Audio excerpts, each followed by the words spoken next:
If you want to write stories your readers will love, there are 3 things you need to do. Understand storytelling principles, see how other writers have applied those principles, and then use them in your own work.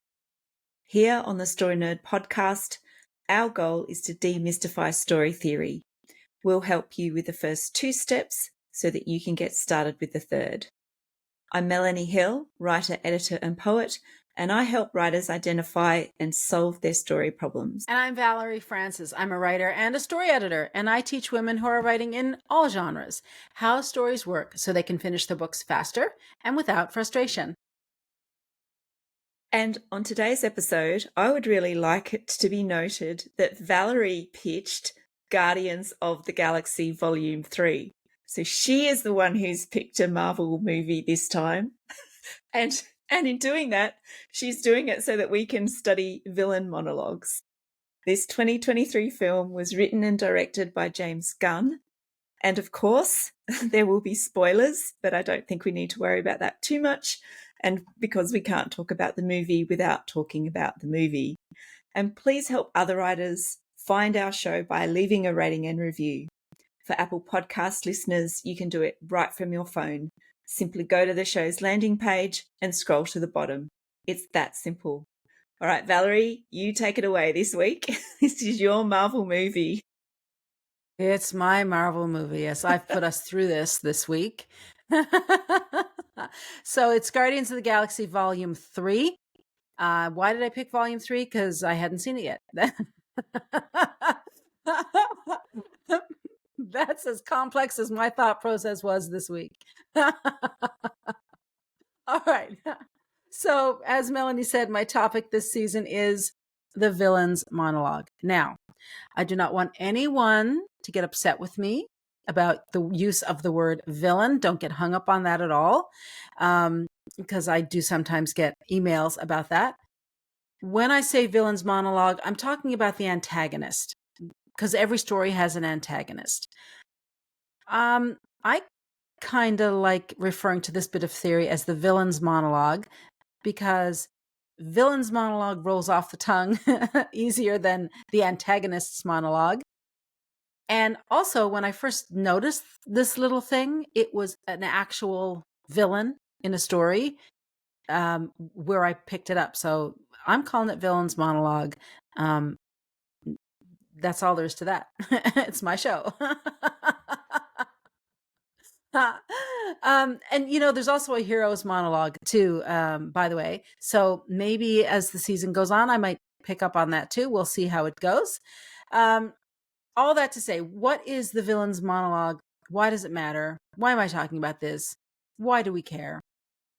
Well, in terms of the presentation of the villain's monologue in a story, that can vary widely. It could be a lengthy speech, like a literal monologue, or it could be a short line or two contained within dialogue. In a film, it is delivered through the spoken word, and that might be a voiceover, or it could be, again, characters speaking as part of the narrative. In prose, it also will be in the spoken word in terms of a line of typed out dialogue that goes between quotation marks, or it could be in the exposition. It could be from the narrator, or it could be from the point of view of any of the characters in the story, depending on how you set up your novel. So as the creator, you got a ton of flexibility here. Where this occurs in the story also varies. Quite often, it takes place at the end of Act 3, if you're thinking about a 4-act story. So at the end of the middle. But it doesn't have to be there. It could be anywhere. The important thing to remember about the placement of the villain's monologue is that it comes at a critical point in the storytelling. That's really important. Keep in mind that the villain's monologue is not specific to the genre. Even though I'm using the word villain, and not all stories have, a black and white villain. Some stories are highly nuanced. There's still an antagonist of some kind in your story. And it's really important that this character, this antagonist, this villain has a monologue. And here's why. It's during the monologue that the villain explains why he or she is doing what they are doing. That's a big deal. It's a really big deal. Here on the show, we talk about object of desire all the time. We might be making you sick of it, but it's really important, this object of desire thing. What does your protagonist want? Well, if you listen to the show regularly, you will have heard both me and Melanie say that the antagonist also has an object of desire. He wants something. And whatever it is he wants clashes with whatever it is the protagonist wants. This clash is what forms the central conflict of a story. Now, there was a time when a writer didn't have to explain to a reader why the protagonist or why the antagonist wanted what they wanted. But those days are long gone. Long gone. Storytelling has evolved. Audiences have become much more sophisticated. If you are writing an antagonist who is trying to thwart the protagonist for no apparent reason other than, the antagonist is a bad guy, then you have created a character that is, in fact, this dreaded, mustache-twirling villain. And unless you're writing some kind of satire, that's not going to work. It is not going to work. To this, that the best villains have a point. And by that I mean they have a very good reason to be doing what they're doing. So the villain has an object of desire.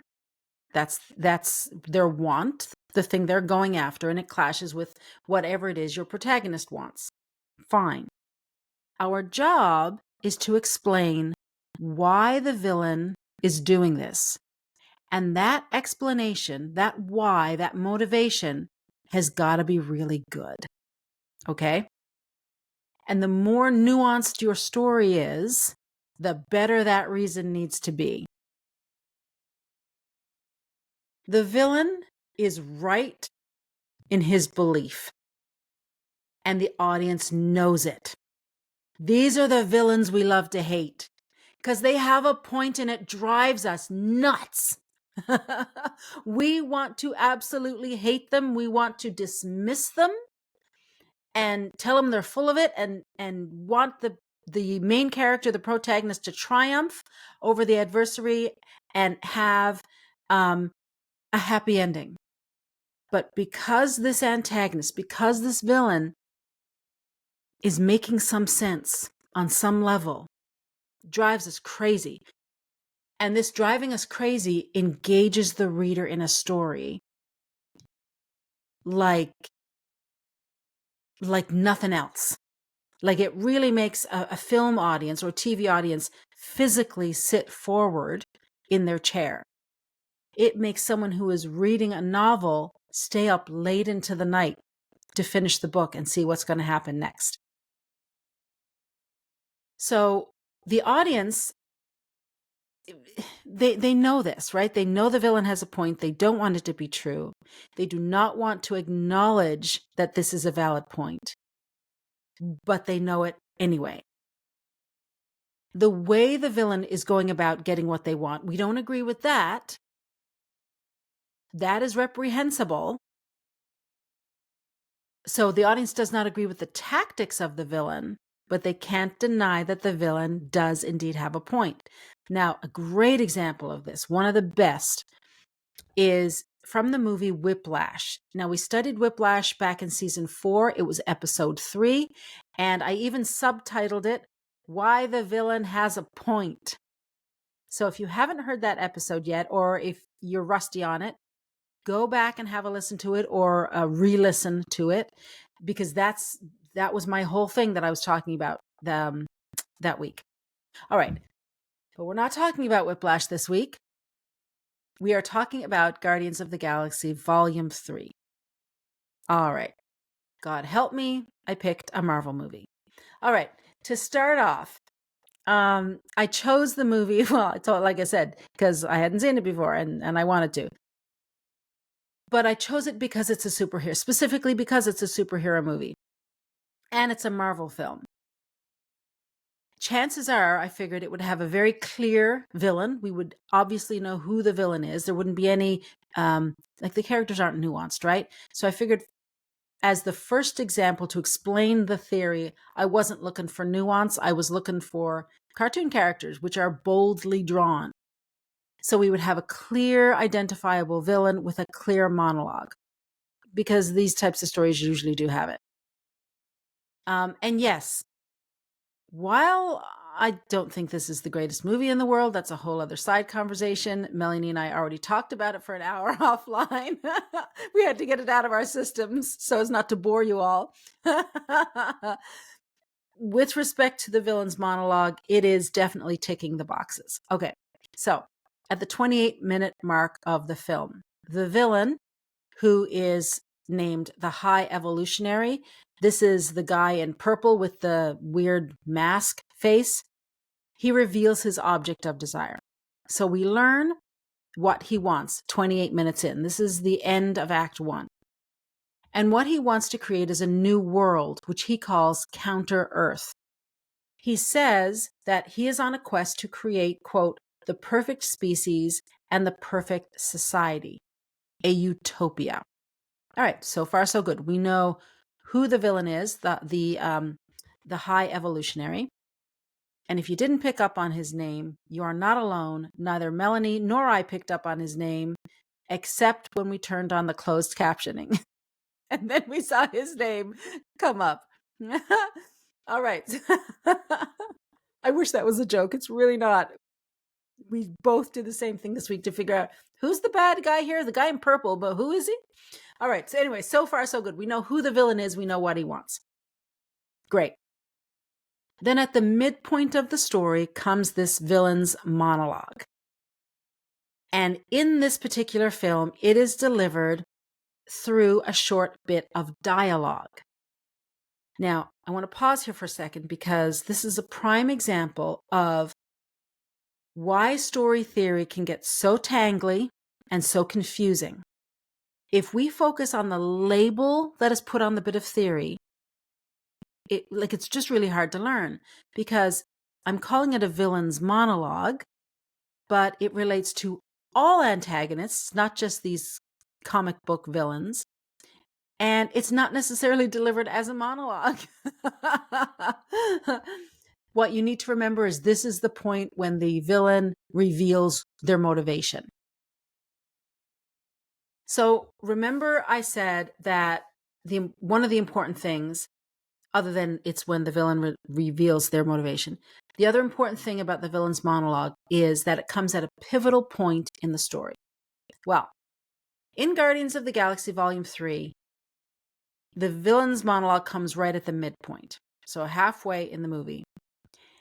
And as one of the little jokes in the story, as one of the little nods and winks that James Gunn is giving to the audience, he has Peter Quill call it out explicitly.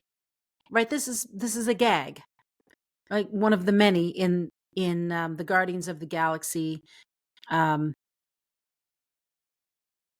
environment. Like there's lots of jokes. We need jokes because that's part of what we're there for, the jokes, and we're there for the good music, right? At least that's what I'm there for.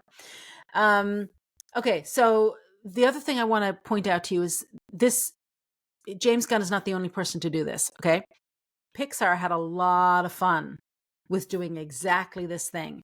In The Incredibles, they do it a couple of times. Frozone at one point is recounting a tale of a past adventure. And he's laughing because he was able to overcome the villain in his little story because he caught the villain, quote unquote, monologuing. Okay. And then in the main storyline, Syndrome has a really great monologue of his own. So just Google Syndrome's monologue and you'll get the clip of it on YouTube. It's great fun. Anyway, Here's what happens in the midpoint of Guardians of the Galaxy Volume 3. The High Evolutionary says, Earth would be a fabulous place were it not for the ignorance and bigotry. It inspired me to create Counter-Earth, all of the good, none of the bad. To which Peter Quill says, I don't need another speech by some impotent whack job whose mother didn't love him, rationalizing why he wants to conquer the universe. High Evolutionary. I'm not trying to conquer the universe. I'm perfecting it. There it is, right? Pretty boldly drawn for the audience. We know what he wants to do. We know why he wants to do it. And it's coming right in the middle of the movie, which is called the midpoint. And in case we missed it, in case you fell asleep like my daughter did, or in case you walked away from the movie several times like I did and said to my daughter, let me know what I miss, because I found it pretty boring. We had a hard time getting through it in one sitting. In fact, we didn't. It took us a few days to get through it once. In case you missed it at the midpoint, James Gunn has the High Evolutionary do a callback to this moment 3 separate times in the second half of the movie. So at 3 different points, he says these various lines. The first one, a populace unable to think what hasn't yet been thought will die on the vine. Then he says, there is no God. That's why I stepped in. And finally, just in the last few minutes of his part of the movie anyway, he says, all I wanted to do was make things perfect. Okay, so that is the villain's monologue. Melanie, what did you discover this week about turning points? Well, I had a bit more luck than you, I think, in terms of, well, sometimes in the front of the movie about turning points. Now, I just want to explain and set up why I'm studying turning points this season. So last season, I studied progressive complications. And a natural progression of that study is to focus on turning points, which are the complications that force a character in the scene or in the unit of story to make an irreversible decision, which is called the crisis question, right? So the turning point happens right before the crisis question, or the crisis as we shorthand it. Now, generally, there are 2 types of turning points. The first is caused by character action, and the second is due to a revelation. Now, one is action-based and the other is information-based. Sometimes the turning points as well are very easy to identify, but other times they are more minor or more subtle. Now, Guardians of the Galaxy provides examples of all of these types of turning points, so this is why I'm a little bit luckier this week than Valerie. But after I wrote my analysis this week, I realised that I had focused on the turning points in the sequences because these are the easiest to recognise in this movie. And I'll prioritise the sequence turning points in this episode. Now, the opening sequence of Guardians is a good example of new information forcing the protagonist to make a decision.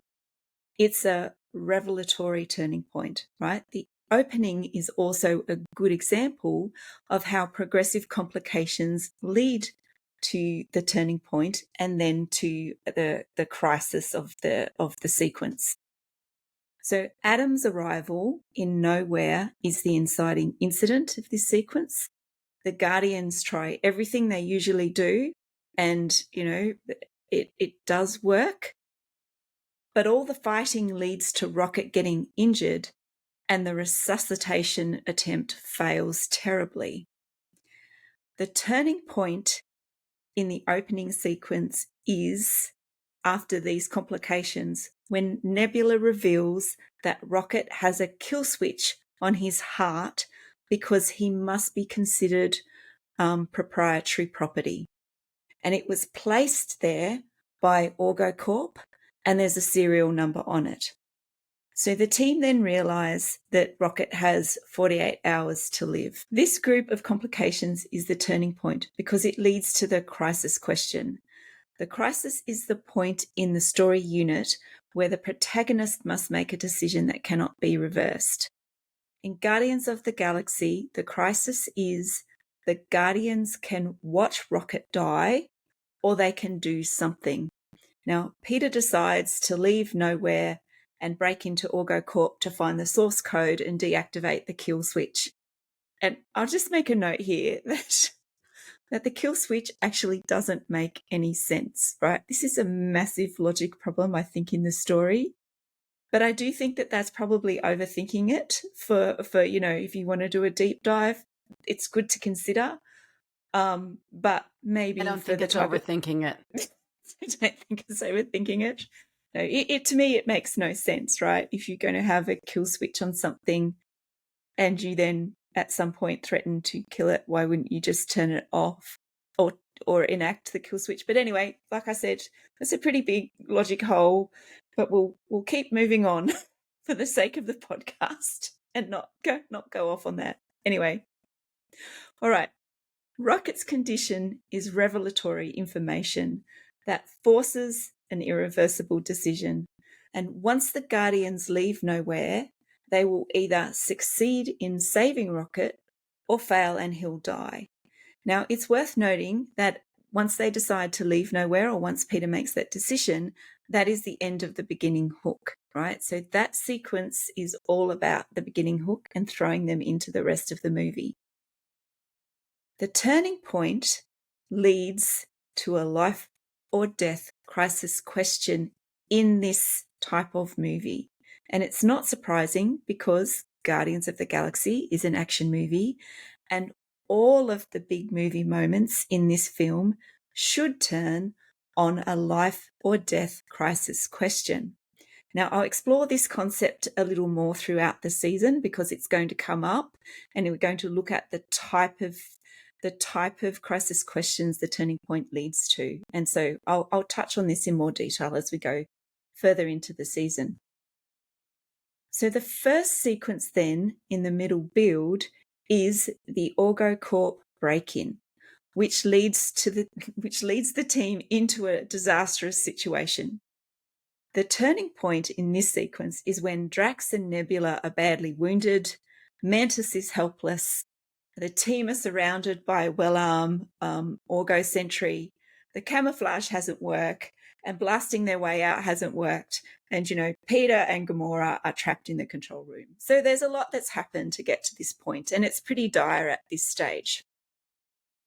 Now, this is an active turning point because the character's actions have placed Peter in a position where he has to do something out to get them out alive.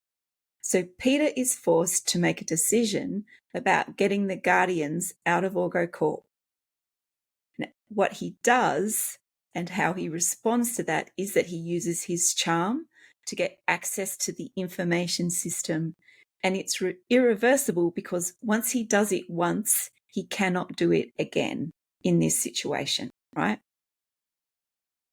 Now, the crisis question that I've just sort of explored a little bit is answered, like I said, when Peter takes action. He talks Yura into giving him access to the system, and then he pulls the gravity switch, allowing the team to escape. Right. And I'm not going to go into too much detail about all of that because, you can watch the movie if you want to see more. Now, the third sequence is on Counter-Earth, and it is centered around pursuing the High Revolutionary. Of the turning points, this is one of the weakest in the movie. And this is where I think things start to go a little bit more off the rails.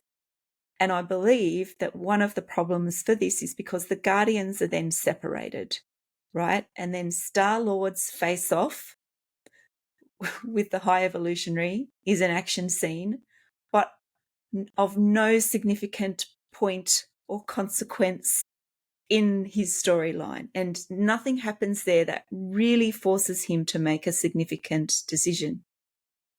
But this is a bit interesting, right? Instead, the turning point belongs to the High Evolutionary. Peter points out how imperfect Counter-Earth is At about the same time, Rocket is taken by the evolutionary's pig. And again, I'm not going to go into detail about this. You just have to trust me. And it sounds crazy because it kind of is. Now, this is a positive turning point for the high evolutionary. He is getting closer to his object of desire. So he decides to raise or destroy Counter Earth and start again.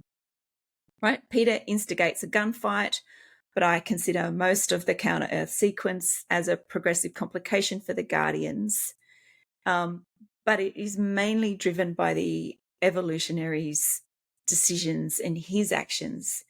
Again, this is really fascinating because in other seasons, I've studied conflict, progressive complications, and forces of antagonism, right?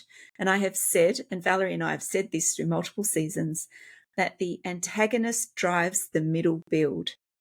And that is exactly what is happening in Guardians of the Galaxy. The villain responds to positive turning points and makes decisions, and the Guardians react. They are on the back foot through most of that. And it works to a degree because the heroine doesn't always need to be the one responding to the crisis question raised by the progressive complications, although that is standard in a lot of books and things that we read. So it's an interesting take on how to complicate this part of the movie. Now, Peter and the Guardians complicate the plot for themselves because of their actions, but the sequence turns on the evolutionary's decisions. Now, I'm going to touch on some of the turning points now in Rocket's backstory subplot. So the first turning point in the backstory is when Rocket identifies the solution to the evolutionary's creation problem. Rocket then becomes a threat to the high evolutionary, and it's revealed that Batch 89, so Rocket and his friends, are considered failures. And the evolutionary tells Rocket that he will take out his brain and burn his friends, right? So pretty dire, pretty grim, actually. Now, this subplot turning point is the new information, it turns on the new information that Rocket gets at this point in the movie. And then once Rocket decides to escape, nothing is ever the same. Rocket defied the high evolutionary, and his friends suffer because of that, or as a result of his defiance. And Lila's death pushes Rocket to attack the high evolutionary, and this leads to why the high evolutionary is chasing Rocket throughout the movie. And there is a point where Rocket's backstory, so this is more structural commentary more than anything else, there is a point where Rocket's backstory becomes the main story and drives the middle build's climax. Now, I think that there are a few problems with the second half of the middle build, and this is one of the things that I think leads to the problems. And the turning point to get to the climax is the culmination of multiple stories. So the Guardians get back together on a ship that will blow up, or that will be blown up. And that is what's meant to lead to the climactic point. But again, it's very messy, and that's actually not really kind of what should happen, maybe. Now, the choice the Guardians have at this kind of point is to leave the Arete, so the evolutionary ship, or save the people on board. Rocket decides to stay because he's tired of running, right? And this must be Rocket's choice because it is setting up the climax of the middle build. And I would suggest the climax of the really end of the movie. All right, but I'll get to that in a minute. Because after all, Rocket and the high evolutionary have not faced off.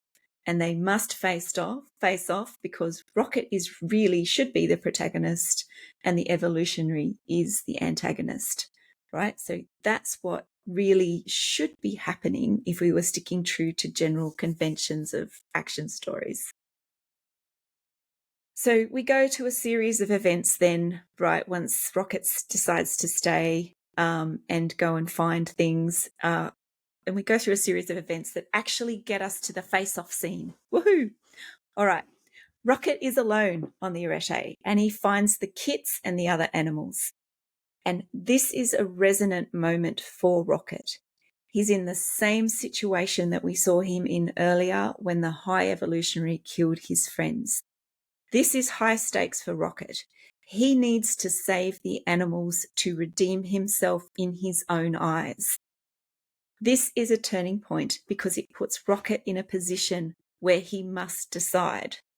He can decide to save himself and run from the high evolutionary, or he can face the high evolutionary to save the animals. And then instantaneously, he gets to be at the mercy of the high evolutionary and then smashed all over the place. So the point I'm trying to make there is that that's not necessarily a decision that Rocket makes. It is made for him because the high evolutionary appears. So it works in that they need a face-off. It doesn't work in that it's not necessarily a decision by Rocket. However, it is again on theme with the high evolutionary driving certain actions through the story. Now, it shouldn't surprise the audience that Rocket will fight the high evolutionary because everything has been leading up to this point. But like I mentioned, I have a few issues with this progressive complication. And I've just mentioned one, is that Rocket doesn't decide to fight because he's found, right? And the second issue that I have is that Rocket does fight back, but the rest of the Guardians arrive to help him. And this dilutes the cinematic or the climactic moment of the movie. And it should be big because it leads to the resolution of the inciting incident, which was when Adam came to attack Rocket and get him to take him back to the high evolutionary, right? So this is big, and this is the actual part of the movie that's going to resolve the questions raised at the beginning. But it doesn't quite get there, in my view, because Rocket really should be doing that by himself, but he doesn't get a big chance to do it. Anyway, maybe they're minor points, but I kind of think they're major points. All right, so one example of the smaller moments is during the group hug at the movie's end. And it's a small turning point in terms of the size of the action, but it is big in terms of the consequences. So Gamora, who is estranged from the Guardians, has a choice. She can go in for the hug and rejoin the Guardians, or she can remain separate. And at this point, she walks away from the group hug and decides to stay separate. She then returns to the Ravengers, right? So it's it's a small point, but it's a very clear choice that she makes. And it has, like I said, big consequences if you have been following along on the Guardians journey. So volumes 1 and 2 and all the other movies that she appears in as well. Now, then the Guardians, after this point, they reorganize and Rocket becomes the leader.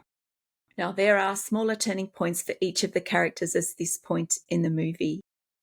But the resolution of the movie wraps up the questions raised in movies 1 and 2. So this part of the movie is not actually about the inciting incident of volume 3. It's all about ending the series and not about the events incited in this movie. Now, that's kind of okay. I think that's all right.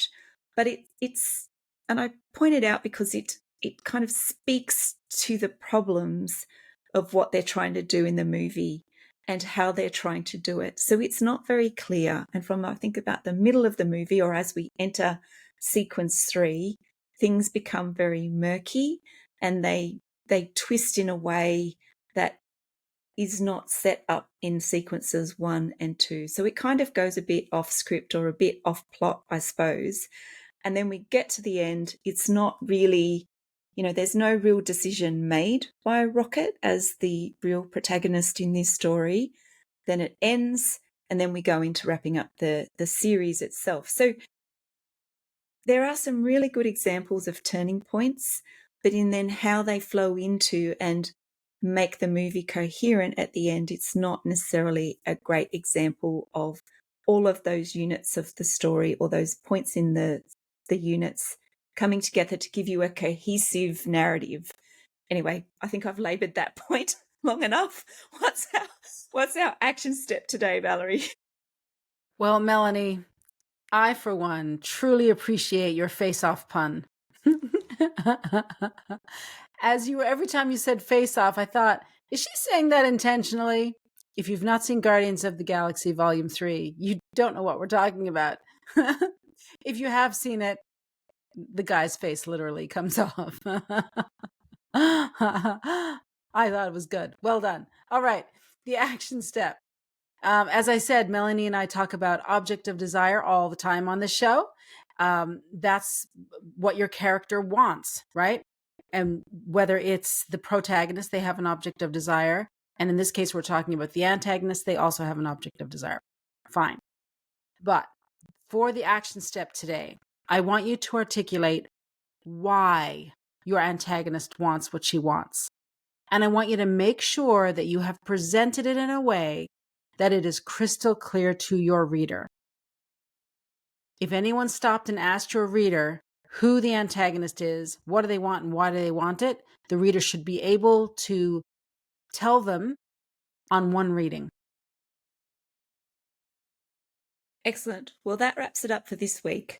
Join us again next week when we discuss Mission Impossible Rogue Nation. And yes, this is my choice. To support the show, please leave us a rating and review and tell your writer friends about us. For access to writing templates and worksheets and more than 70 hours of training, subscribe to Valerie's Inner Circle by visiting valeriefrancis.ca/inner circle. And if you'd like to get my tips about books to help you read like a writer, visit me on Facebook, Instagram, and Threads at Melanie Hill Author, or find out more about me at melaniehill.au.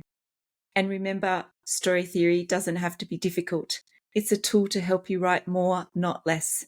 So take it one step at a time and have fun.